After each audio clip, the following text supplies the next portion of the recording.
Hola, soy Nuria Prieto, soy doctora arquitecta e ilustradora y soy autora del relato Diario de la Ciudad, incluido dentro del libro Hoy es Mañana, una publicación en la que jóvenes profesionales de diferentes materias hemos dado nuestra visión del mundo tras la crisis del COVID-19.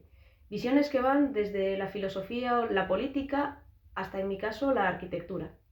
En mi relato cuento la historia de Siena, una chica que se ve obligada a encerrarse en casa porque el mundo se ha vuelto un lugar extraño y violento. Un buen día descubre en el desván de su casa el cuaderno de viajes de su padre y comienza a leerlo. A través de él viaja por el mundo y descubre la arquitectura de diferentes ciudades.